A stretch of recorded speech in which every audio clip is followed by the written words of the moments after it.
오늘 말씀의 제목은 천국 비유 5번째로서 그물과 집주인 비유에 관하여서 함께 말씀을 나누고자 합니다. 모두가 좋은 환경을 통해서 즐겁고 행복하고 평안하게 살기를 원합니다. 그런데 환경 이상으로 중요한 것은 바라보는 시각입니다. 어떤 생각, 어떤 관점으로 바라보느냐에 따라서 똑같은 세상, 똑같은 사건, 똑같은 장면을 보더라도 반응이 완전히 다르기 때문입니다. 우리가 교회를 바라보면서도 이 관점은 중요합니다. 자, 우리 교회의 건물을 바라보면 어떤 생각이 드십니까? 어떤 생각이 드십니까? 어떤 분들은 촌스럽다, 시골스럽다, 시대에 떨어진다 이렇게 바라볼 수도 있겠지만 저는 가보지는 않았지만 그리스의 산토리니 섬의 건물처럼 흰색하고 파란색이 조화를 잘 이루어서 바닷가에 참 잘 어울리는 색깔이다, 시원스럽다 이런 생각이 들고, 무엇보다도 페인트를 칠하고 땀을 흘리고 위험한 지붕에 올라가서 수고한 손길이 보입니다. 그래서 쳐다볼 때마다 사실은 색깔을 떠나서 너무 감사하다, 수고한 손길이 너무 귀하다, 너무 고맙다 이렇게 바라봐지는 거예요. 그러니까 저한테는 누가 뭐래도 우리 교회 건물과 페인트 칠 색깔은 감동이 있고 또 감격이 됩니다. 예배 드릴 때 처음에는 늘 빈자리가 많이 보였습니다. 늘 마음이 편하지 않는 거예요. 지금은 그런 마음이 없는 것은 아니지만 그 빈자리보다는 참석하신 분들이 눈에 잘 들어옵니다. 저분 정말 힘들고 어려울 텐데 저렇게 몸이 불편한데도, 저렇게 다리가 불편한데도 이 예배 자리에 오셨구나, 참 귀하다. 또 어제까지 밤늦게까지 잠도 못 자고 그렇게 했을 텐데 이 자리에 참석을 하셨구나, 정말 귀하다. 자, 이런 생각이 듭니다. 비슷한 시각 같지만 마음을 완전히 다르게 만드는 힘이 있습니다. 그래서 한 분 한 분을 볼 때 반가운 마음, 감사한 마음이 드는 거예요. 자, 찬양인데 오늘 찬양을 불렀는데 어떤 마음으로 들었습니까? 또 어떻게 보였습니까? 대원들 숫자가 좀 작다 이렇게 볼 수도 있지만 열심히 하는 모습 너무 귀하다, 우리 교회 지휘자와 반주자 너무 좋다, 너무 잘한다, 감사하다, 수고하다 이런 마음으로 바라보면 소리만 들리지 않습니다. 때로는 소리가 뭐 좀 어떻게 잘못됐다 하더라도 대원들이 귀한 거예요. 그럴 때에 마음에 감사와 감동이 우러나옵니다. 교회는 세상과 다릅니다. 가끔 청문회 현장을 보면 정말 살벌한 것 같습니다. 무섭습니다.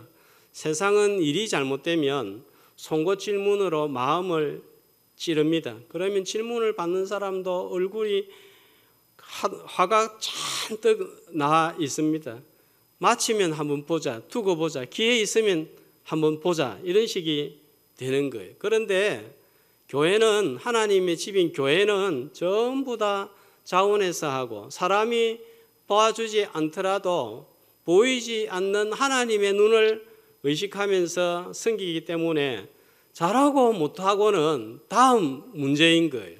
자, 눈에 좋은 것, 잘하는 것, 수고하는 것, 선한 동기가 먼저 보여야 됩니다. 그럴 때 감사와 감동이 생기고 예쁜 말, 격려의 말, 칭찬의 말이 억지가 아니라, 의무가 아니라 자연스럽게 나오는 거예요. 그럴 때에 서로가 삽니다. 서로가 귀합니다. 말은 보이지 않는 마음의 소리이기 때문입니다. 말은 내 마음에 쌓인 것, 담긴 것이 나옵니다. 이런 시각을 가지고 우리의 삶의 현장을 바라다 보면 하나님께서 하신 일들이 보이고 또 영적인 지식들을 발견하고 땅에 발을 딛고 살지만 하늘의 것들을 보고 느끼게 되는 거예요. 자, 건강한 시각과 생각으로 우리의 마음이 늘 감동을 받고 기쁨과 감사로 충만해서 나도 살고 너도 살리는 하늘 시민들 되시기를 주님의 이름으로 축복합니다. 예수님은 일상에서 항상 영적인 감각과 안목을 가지고 세상을 보았기 때문에 보이지 않는 천국의 이치를 보이는 땅의 이치로 쉽게 설명을 했습니다. 그것이 바로 천국 비유입니다. 어려운 천국, 보이지 않는 천국을 일상의 용어로 풀어내셨습니다. 씨 뿌리는 자, 가라지, 계자씨와 누룩 비유는 농사를 짓는 남자들과 빵을 만들었던 여성들에게는 금방 귀에 들어옵니다. 말을 꼭 보이는 것처럼 전했어요. 그림, 언어 같습니다. 보화와 진주 비유도 마찬가지입니다. 진주하면 금방 눈에 보이는 것. 보화하면은 가르쳐 주지도 않는데 금이 그냥 눈앞에서 번쩍번쩍 거리기 시작합니다. 자, 그물 비유는 더욱더 생생합니다. 갈릴리 호수 주변에 살았던 사람들은 고기를 그물에 잡아 올리는 장면을 날마다 본 거예요. 예수님은 어려운 것을 쉽게 전하는 설교자, 교사의 롤 모델입니다. 오늘은 13장에 나타난 천국 비유 8가지 중에서 마지막 7번째, 8번째 비유의 특징을 살펴보고 예수 그리스도를 왕으로 모시고 살아가는 천국 시민들 어떻게 살아야 할지를 함께 나누기를 원합니다. 먼저 의미들을 함께 알아보겠습니다. 자, 47절에 보면은 자, 바다는 세상을, 각종 물고기는 세상의 여러 민족과 인종 모든 사람을 말합니다. 자, 그물을 던지는 것은 복음을 전파하는 것을 의미하겠고, 그물은 복음이 확산이 되어서 생겨난 교회 공동체를 의미하겠고, 그 다음에 48절에 그물이 가득하며 물가로 끌어내고 했는데 이 물가는 장소적인 개념보다는 시간적인 개념으로 종말의 때를 가리키고 있습니다. 언제 물가로 끌어올립니까? 이제 다 거두었다 모았다 싶을 때 하니까 이 때를 더 나타내고 있습니다. 자, 이 그물 비유는 앞에 나온 6가지 비유 중에서 아주 비슷한 닮은 비유가 있습니다. 어느 비유하고 비슷해 보입니까? 좋은 고기, 못된 고기 섞여 있잖아요. 자, 가라지, 알곡과 가라지 비유. 자, 그래서 그 두 개를 도표로 한번 비교해 보면, 자, 둘 다 좋은 것과 나쁜 것이 섞여 있습니다. 그 다음에 표를 보여주시면 되겠습니다. 자, 마지막 때가 있습니다. 그래서 가라지 비유는 추수 때라고 하고, 그 다음에 그물 비유는 오늘의 추수 때라고 안 하고 49절에 보니까 언제라고 하죠? 세상 끝이라고 합니다. 예, 도표 보여주시면 되겠습니다. 그 다음에 가라지는 불살라지고 못된 고기는 풀무불에 들어갑니다. 그 다음에 가라지는 뽑아버리고 못된 고기는 던져지죠, 그죠? 끝에 거는 제가 좀 잘못 만들었는데 좋은 고기는 그릇에 담기고 못된 고기는 버려짐을 당합니다. 자, 그래서 이런 점에서 비슷한 점이 있습니다. 자, 이 7가지 비유를 쭉 한번 연결을 해보면 이렇게 될 것 같습니다. 자, 천국은 씨가 뿌려짐으로 시작이 됩니다. 이제 도표는 넣어주시고, 자, 그래서 씨 뿌리지는 밭이 중요한 거예요. 자, 마음에 뿌려짐으로 알곡이 생긴 세상에서는 자, 뭐도 같이 있다고요? 가라지도 섞여 있습니다. 그러니까 성장을 방해하죠. 자, 이런 성장을 방해함에도 불구하고 천국은 계자씨같이 양적으로 외적으로 성장하고 누룩같이 질적으로 내적으로 성장을 합니다. 이런 천국은 너무나 귀한 보화와 진주 같은 가치가 있습니다. 그렇기 때문에 대가 지불을 따르는 거예요. 어떤 대가를 지불했습니까? 둘 다, 보화와 진주 둘 다 너무 귀하니까 다 팔아서 샀습니다. 그러면 언제 가라지를 뽑고 성장과 대가 지불이 끝나고 보화와 진주를 손에 넣을 수가 있을까요? 추수 때, 세상 끝인데 종말의 때입니다. 자, 그때 그러면 무슨 일이 일어나는가? 그러므로 어떻게 살아야 할 것인가를 건물 비유와 집주인 비유를 통해서 알려주고 있습니다. 자, 가라지와 건물 비유의 유사점을 간단하게 말하면 혼합, 구별, 마지막 이렇게 되겠습니다. 두 비유의 유사점을 통해서 주시는 교훈을 함께 나누고자 합니다. 첫 번째로 좋은 고기와 못된 고기가 섞여 있습니다. 세상 안에서도 교회 안에서도 섞여 있습니다. 문제는 좋은 고기와 못된 고기가 흑백처럼 분명하지 않고 회색처럼 보여서 흑인지 백인지 구분이 어렵다는 거예요. 이게 가시적인 지역 교회의 문제입니다. 예수님 제자들 중에 전부 다 헌신되고 예수님의 참 제자였는가 하면 아니죠. 누가 있었죠? 가룟 유다가 있었습니다. 요한복음 13장 10절에 보면 예수님도 이걸 잘 알고 너희가 깨끗하나 다는 아니다 했습니다. 12명 중에 한 명은 가짜다 말이에요. 이를 두고 어떤 분은 교회의 12분의 1은 가짜다, 마귀다 하는 것을 들었는데 일리가 있다 하는 생각이 한편에서 듭니다. 민수기 16장에 보면 애굽에서 나온 무리들 중에 반역을 일으킨 고라 무리가 있었습니다. 이들은 아주 교묘하게 자기 주장을 내세우기 때문에 참인지 가짜인지 구분이 어렵습니다. 자, 이들이 반역을 일으킬 때 뭐라고 합니까? 백성들을 위해서 백성들이 이렇게 나오는 거예요. 귀한 것일수록 모조 가짜품이 많은 법입니다. 성도는 하나님의 보물이기 때문에 가짜가 많을 수밖에 없는 거예요. 우리의 판단으로 진위 여부를 가리는 것이 참 어렵습니다. 그러므로 교회에서 성과 속을 지나치게 구분하는 것을 조심해야 되겠습니다. 균형을 잘 이루어야 됩니다. 세월은 바뀌었는데 이것도 안 되고 저것도 안 되고 이 옷은 어떻고 저 머리 스타일은 어떻고 주일에 뭐는 하지 말아야 되고 저것도 하지 말아야 되고 너무 안 돼 하면 정말 교회가 안 되는 거예요. 본질적인 것에서 벗어나지 않는다면 뭐든지 하는 쪽으로 생각을 하는 것이 좋을 것 같습니다. 교회의 문턱을 높이기 시작하면 할 게 별로 없습니다. 교회에 오시는 분들 중에 가끔 담배 냄새 나는 분들도 있고 한잔 하시는 분들도 있을 수 있습니다.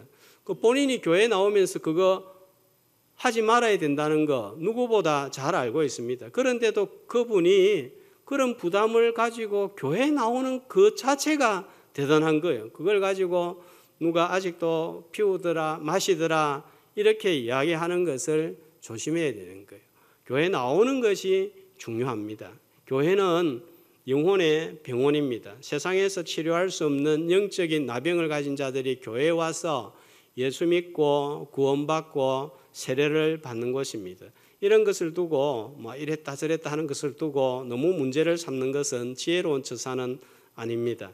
자, 이런 문제보다 교회에 분란을 일으키고 분열시켜서 평안을 깨뜨리는 못된 고기가 문제예요. 이런 못된 고기들이 본색이 드러날 때가 있습니다. 언제일까요? 최종적으로는 그 물을 물가로 끌어올려서 구별하는 때입니다. 48절 말씀을 보면 좋은 고기, 못된 고기를 구별을 하는데 어떤 자세로 구별을 하죠? 앉아서. 누가 연상이 됩니까? 누가 앉아서 심판을 하죠?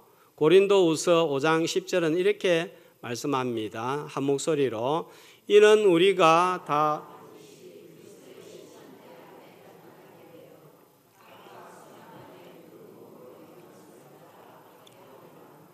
주님이 보좌 우편에서 심판을 확실하게 하실 것입니다. 자, 그런데 문제는 지금이에요. 그때는 뭐 확실히 주님이 할 텐데 지금 구분할 방법이 있습니까? 언제 구분을 할 수 있을까요? 자, 잘 구분이 안 되는데 교회가 어려움을 겪고 성도들이 환난을 만날 때입니다. 교회가 어려울 때 자신이 궁지에 몰릴 때는 본색이 드러나는 거예요. 한국 교회가 언제 제일 깨끗했을까요? 지금은 가짜가 너무 많다고 그럽니다. 이 가짜가 너무 많다라고 하는 사람도 가짜일 가능성이 아주 높습니다. 일제시대 신사참배를 강요하니까 참신앙과 거짓신앙, 참교회와 거짓교회, 참목자와 거짓목자, 알곡과 가라지, 좋은 고기와 못된 고기가 확연하게 구별이 된 거예요. 태풍이 불고 지진이 일어나면 견고한 집과 부실한 집이 확실하게 나타납니다. 예쁘게 단장이 되어 있고 꽃도 집 안팎으로 놓여 있고 그래서 참 저 집 보기 좋다 예쁘다 했는데 강풍이 한번 불고 나니까 다 넘어가 버려요. 기초공사가 잘못된 것입니다. 모래 위에 지은 집입니다. 강풍과 지진에도 끄떡하지 않은 건물이 잘 지어진 집입니다. 반석 위에 세워진 신앙입니다. 우리 교회는 전부 좋은 고기들만 있다고 저는 생각을 합니다. 실제로 좋은 고기 같은 성도들이 대부분입니다. 그런데도 조심해야 될 것은 분명히 좋은 고기인데 하는 행동이나 사용하는 언어가 좋지 않은 고기처럼 보일 수 있다는 거예요. 의심을 받게 하는 은행이 있습니다. 본이 되는 신앙생활로 주님 보시기에도 좋은 고기로 성도들이 볼 때에도 좋은 고기로 인정받는 저와 여러분 되시기를 주님의 이름으로 축복합니다. 최종 판단은 주님 앞에 서게 될 때 알 것입니다. 이것이 옳다, 저것이 옳다, 이것이 맞다, 저것이 틀렸다 이런 생각을 우리가 사람인데 왜 못하겠습니까? 할 수 있습니다. 그렇지만 그 생각이 굳어지지 않아야 되는 것입니다. 우리의 할 일은 판단하는 것이 아닙니다. 잘못하면 나도 모르게 누군가를 어떤 일을 정죄하는 자리로 나아갈 수가 있습니다. 이 교리에 너무 집착하는 분들은 기존 교회와 성도들을 비난할 소지가 많습니다. 옳은 것과 아닌 것을 많이 다루다 보니까 자기도 모르게 자연스럽게 틀린 것을 말하게 되고 또 교회의 잘못된 부분들을 자꾸 말하다 보면 자기도 모르게 그것이 정죄하는 자리로 나아갈 수가 있다는 거예요. 요한계시록 2장 2절에서 4절 말씀을 보면 에베소 교회를 향하여서 주님이 내리는 평가가 있습니다. 자, 에베소 교회 요한계시록 2장 2절 4절 아주 주님이 칭찬한 것은 무엇인가 하면 열심히 한 행위와 수고와 인내를 알고 또 거짓된 것을 가려내고 또 사도라 아닌 자들을 시험하여 거짓된 것을 드러내고 이를 위해서 참고 견디고 열심을 낸 것 잘했다. 예수님 칭찬하는 거예요. 자, 그런데 문제가 뭡니까? 책망이 뭡니까? 사랑이 빠져버린 거예요. 에베소 교회와 성도들 열심히 수고하고 충성했습니다. 진리를 지키려고 했습니다. 그런데 그 열심 중에 사랑이 빠진 거예요. 진리 수호 중에 사랑이 빠진 거예요. 충성했는데 사랑이 빠진 거예요. 그러니까 교회 분위기가 어떻게 됩니까? 냉랭하게 되는 거예요. 열심은 있었지만 진리는 수호하려고 했는지 모르겠지만 교회 오면 찬바람이 불고 성도들 만나면 이 감정이 뭔가 느껴지지가 않는 것입니다. 자, 그래서 최종 판단은 주님께 맡겨야 됩니다. 열심히 하되 사랑 있는 열심, 진리대로 살되 사랑 있는 진리로 살아가는 저와 여러분 되시기를 주님의 이름으로 소망합니다. 자, 그러면 우리가 할 일은 무엇입니까? 자, 주님이 제자들을 부르신 이유가 뭡니까? 마태복음 4장 19절은 이렇게 말씀을 합니다. 한 목소리로 말씀하시되 나를 따라오라. 내가 너희로 사람을 낚는 어부가 되게 하리라 하시니 영혼의 고기를 낚기 위해서입니다. 우리는 그물을 던져야 됩니다. 무엇을 하든지 복음을 위해서 천국에 확장하는 일에 참여하는 자들이 성도인 거예요. 어려운 분들을 돕고 약자들을 도우는 궁극적인 목적은 복음을 전하고 그들이 하나님을 만나도록 하기 위함입니다. 그렇지 않다면 세상의 선행과 우리의 선행이 다를 바가 무엇입니까? 제가 2년 전에는 오후 예배 시간에 경남 부산 지역을 선교했던 호주 선교사님들에 대하여 소개를 했는데, 자, 이번에는 의도치는 않았지만 대구 경북 지역에 오신 선교사님들을 소개하고 있습니다. 자, 지난주는 윌리엄 비어더 선교사님과 아내 애니 비어더 선교사님에 대해서 소개를 했는데, 자, 지난주에 보여줬던 사진 한번 보여주시면 좋겠습니다. 자, 두 분입니다. 얼마나 이들이 헌신했는지, 얼마나 충성했는지 지난주에 살펴보았고, 오늘은 대구 선교의 아버지로 불리는 아담스 선교사님에 대하여서 제가 소개를 하려고 합니다. 자, 두 분입니다. 그런데 제 아담스 선교사님 26세 조선에 왔는데, 이 사진은 제가 부부 사진을 찾다가 보니까 이 사진을 냈는데 얼마나 잘생겼는지 정말 배우같이 생겼더라고요. 두 분이 오셨습니다. 베어드 선교사님은 대구 경북 지역의 선교의 기초를 놓은 분이라면, 아담스 선교사님은 열매를 맺은 분입니다. 이 다데포에 제일 먼저 복음을 전한 베어드 선교사님은 1896년에 본격적으로 복음을 전하기 위해서 대구로 이사를 했는데, 선교 본부에서 평양에 교육 선교사가 필요하다 해서 베어드 선교사님을 차출을 한 것입니다. 그래서 본부의 정책에 따라서 평양에서 사역을 했는데, 우리나라 최초의 근대 대학인 숭실대학을 세웁니다. 이 학교를 통해서 조만식, 그 다음에 한경직 목사님, 이런 민족의 지도자들, 종교 지도자들이 많이 배출이 되었습니다. 지금은 그 전신으로 서울 숭실대학교가 세워져 있습니다. 자, 이 베어드 선교사님 떠났으니까 대구 경북 지역을 책임 맡을 후임자가 필요한데 고민을 하다가 부르신 분이 누군가 하면 부산에서 활동하고 있던 아까 아담스 선교사님, 그 잘생겼다고 하는 그 부부 선교사님입니다. 자, 이 아담스 선교사님은 누구인가 하면 베어드 선교사님의 아내 애니 베어드의 남동생인 거예요. 그러면 윌리엄 베어드한테는 처남이 되는 것이죠. 그러니까 대단하죠, 그죠? 온 가족이 한국 선교사로 왔습니다. 대구에서 하신 일은 베어드 선교사 통해서 세워진 대구 제1교회 안에 1902년 초등학교를 세우고 1906년에 개성학교를 세우는데 지금의 대구에 있는 개성고등학교가 되겠습니다. 지금도 개성고등학교 안에 들어가면 아담스관이 있고 동상이 세워져 있습니다. 존슨 선교사님과 함께 제중원 병원을 세우고 서양의술로 조선인들을 치료했는데, 이 병원이 동산병원이 되고 이 터가 나중에 구 계명대학교 땅이 되어서 오늘의 계명대학으로 이어져 오고 있습니다. 서울의 언더우드가 4대가 걸쳐서 조선을 위해서 헌신을 했고, 평양에는 다음에 또 소개하겠지만 마포 삼열 선교사님과 아들, 손자 3대가 헌신을 했고, 부산 경남지방은 헨리 데이비스 선교사와 그의 조카들이 순교와 헌신으로 이 부산 경남 지역을 섬겼다면, 대구 지역은 이들의 버금가는 아담스 선교사 가문이 있었습니다.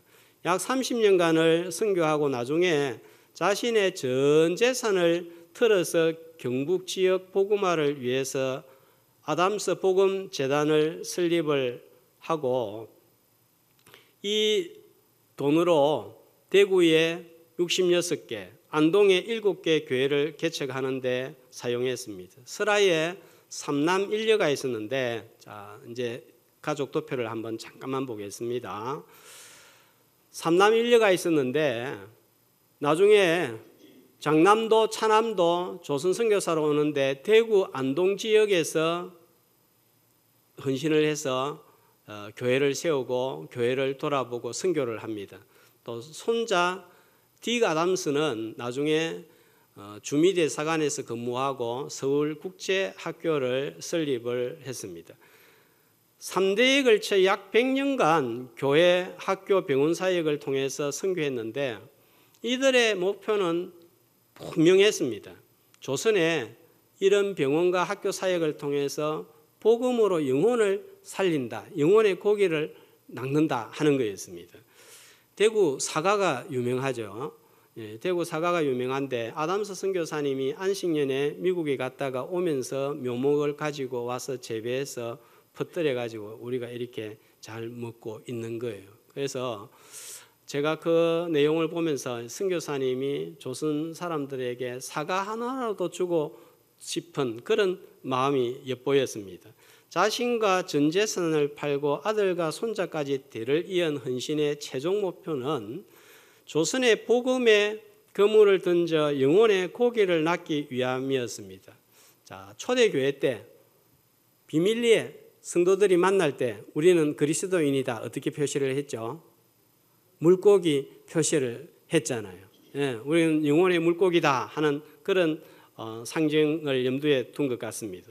사도행전은 복음행전이라고 불릴 정도로 낚은 영혼의 고기에 대한 책입니다. 좋은 고기인지 못된 고기인지는 우리는 판단할 수 없습니다. 49절 세상 끝에 주님이 누구를 통해서요? 천사들을 통해서 가려낼 것입니다. 이건 우리의 할 일이 아닙니다. 우리는 그물을 던져서 복음을 전하여 영혼의 고기를 낚는 일, 그 일이 우리의 일이라는 사실을 기억하고 영혼의 고기를 낚는 어부들 되시기를 주님의 이름으로 축복합니다. 자, 그물 던지는 사명을 감당하기 위해서 우리가 준비해야 할 일이 있습니다. 어떤 일일까요? 자, 앞에 7개의 비유를 통하여 천국을 가르친 후에 51절에 자, 예수님이 제자들에게 어떤 질문을 던지고 있습니까? 이 모든 것을 깨달았느냐? 그러니까 천국에 대해서 설명을 했는데 깨달았느냐? 그러니까 답이 뭡니까? 제자들의 답이 그러하오이다. 아멘 했습니다. 깨달았으므로 제자들을 향하여 새로운 호칭이 주어지는데 자, 어떤 호칭이 주어지고 있습니까? 52절에 보면 이렇게 천국의 비밀을 깨달은 사람을 향해서 뭐라고 그러죠? 집주인. 또 그 앞에 보면 천국의 제자된 서기관, 천국의 비밀을 깨달았으니까 천국의 제자된 서기관인데 자, 이 천국의 제자된 서기관을 어디에 비유하고 있는가 하면은 집주인의 비유를 하고 있습니다. 그런데 이 집주인은 어떤 일을 하죠? 곳간에서 뭘 내어옵니다. 그죠? 뭘 내가지고 오죠?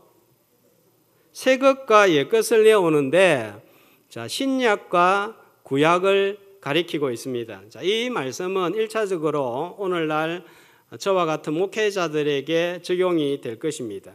신약 시대이므로 구약은 필요가 없다 이게 아니에요. 구약이 없다면 주님이 구주이심을 알 길이 없고 신약이 없다면 예수님을 통하여 구약의 약속이 성취가 되었음을 알 수가 없는 거예요. 마태는 누구보다도 구약의 약속이 신약의 예수님 통하여 성취가 되었음을 강조하는 책입니다. 그래서 마태복음에 다른 복음서보다 훨씬 더 많은 표현들이 있죠. 어떤 표현이 많죠? 선지자로 하신 말씀을 이루려 하심이니 뭐뭐 하심을 이루려 함이니라. 뭐뭐 함이 이루어지느니라. 그러니까 구약의 약속이 성취가 되었다. 이걸 제일 강조하는 책. 그러니까 구약과 신약의 제일 자연스러운 연결이 어떤 책이란 말인가요?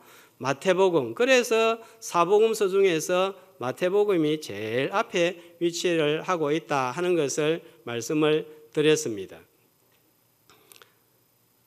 목회자는 신약을 전해도 구약이 나오고 구약을 전해도 신약이 나올 수 있어야 됩니다. 그렇게 하려고 하면 말씀을 읽고 묵상하고 해석하고 전하는 일에 심혈을 기울여야 됩니다. 언제든지 말씀의 곳간에서 가져올 줄 알아야 되는 거예요. 자, 2차적으로는 우리 성도들에게도 해당이 됩니다. 자, 성도들도 마음의 곳간에 말씀이 가득 채워져 있어야 필요할 때 끄집어내어 사용을 할 수가 있는 거예요. 왜냐하면 시편 107편 20절에 보면은 이렇게 말씀을 하고 있습니다. 자, 한 목소리로 읽도록 하겠습니다. 그가 그의 말씀을 보내어 그들을 고치시고 위험한 지경에서 건지시는도다. 자, 우리는 날마다 고침받아야 될 부분들이 많죠. 마음적으로, 정신적으로 온갖 부분이 날마다 고침을 받아야 됩니다. 또 우리는 늘 위험한 지경에 빠집니다. 근데 어떻게 고치시고 건지신다고 그래요? 말씀을 보내어서 고치시고 건지니까 마음의 곳간에 말씀이 늘 저장이 되어 있어야 되는 거예요. 자, 염려가 음습할 때 어떤 말씀이면 좋겠습니까? 아무것도 염려하지 말고 오직 모든 일에 기도와 간구로 너희 구할 것을 감사함으로 하나님께 아뢰라. 그리하면 모든 지각에 뛰어난 하나님의 평강이 그리스도 예수 안에서 너희 마음과 생각을 지키시리라. 또 물질적인 궁핍함을 당하고 어려움을 당할 때 젊은 사자는 궁핍하여 줄일지라도 하나님을 찾는 자에게는 모든 좋은 것에 부족함이 없으리로다. 나의 하나님이 그리스도 예수 안에서 영광 가운데 그 풍성한 대로 너희 모든 쓸 것을 채우시리라. 이런 말씀을 붙들고 기도하는 거예요. 또 정말 죽을 것 같은 위험한 순간을 지날 때 어떤 말씀이면 좋겠습니까? 여호와는 나의 목자시니 내가 부족함이 없으리로다. 사망의 음침한 골짜기를 다닐지라도 해를 두려워하지 아니할 것은 주의 지팡이와 막대기가 나를 안위하심이니이다.